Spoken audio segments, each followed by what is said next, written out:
This video sponsored by BuyMode Shopping app. BuyMode e-shopping app application is one of the online shopping app now available on Play Store and App Store. BuyMode e-shopping. Click below link and install application. நமக்கு வீட்டுக்கு தேவையான அனைத்து பொருட்களையும் அனைத்து வகையான பொருட்களும் மளிகை சாமான் உட்பட வீட்டில் இருந்தே கொரியர் மூலம் நாம் ஆர்டர் செய்து பெற்றுக்கொள்ள முடியும். சிறந்த சலுகைகளுடன் நமக்கு கிடைக்கும்.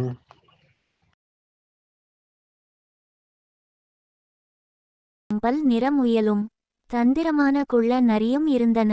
பருவநிலை மாறியது. விரைவிலேயே வந்துவிட்டது குளிர்காலம். பனிப்புயல் வீசியது. வானத்திலிருந்து சிறு சிறு பனித்துகள்கள் மழை போல் கொட்டத் தொடங்கின.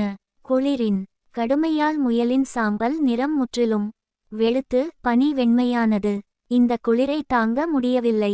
நான் அவசியம் ஒரு குடிசை கட்டிக்கொள்ளத்தான். தனக்குத்தானே வேண்டும் என்று சொல்லிக்கொண்டது முயல். அது கொஞ்சம் மரப்பட்டைகளை சேகரித்து வந்து வேலையை தொடங்கியது. வீடு கட்டும் வேலையில் தீவிரமாக ஈடுபட்டிருந்த முயலை பார்த்து குள்ளநரி கேட்டது.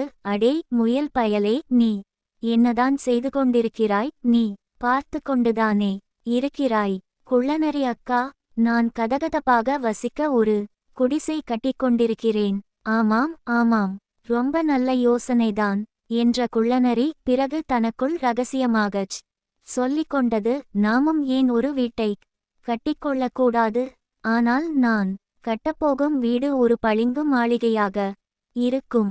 ஆமாம், நான் ஒரு அற்புதமான பளிங்கு அரண்மனை போன்ற என் வீட்டை கட்டுவேன். முட்டாள்கள்தான் மரப்பட்டைகளால் வீட்டை கட்டுவார்கள். ஹா ஹா ஹா. பிறகு அந்த குள்ள நரி பெரிய பெரிய பனிக்கட்டிகளை தூக்கிவரத் தொடங்கியது. ஒரு இடத்தை தேர்ந்தெடுத்து அந்த பனிக்கட்டிகளை ஒன்றின் மீது ஒன்றாக அடுக்கியது. 2 வீடுகளும் ஒரே நேரத்தில் கட்டி முடிக்கப்பட்டன.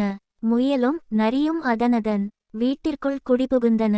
குள்ளநரி தன் பனிக்கட்டி வீட்டின் சன்னலில் அமர்ந்தபடி முயலை உற்றுப் பார்த்து, இந்த முயல் பயலை போல ஒரு மட சாம்பிராணி எங்காவது இருப்பானா என்று நினைத்து கேலிச் சிரிப்பு சிரித்தது. இவன் நாகரிகம் தெரியாத நாட்டுப்புறத்தான். போயும் அந்த மரப்பட்டைகளை வைத்து வீடு கட்டியிருக்கிறானே, என்ன ஒரு கோமாளித்தனம்! என்னுடைய பளபளப்பாகவும் வீடு தூய்மையாகவும் இருக்கிறது. இது உண்மையிலேயே ஒரு பளிங்கு அரண்மனைதான். ராஜாக்களிடம்தான் இதுபோன்ற வீடு இருக்கும்.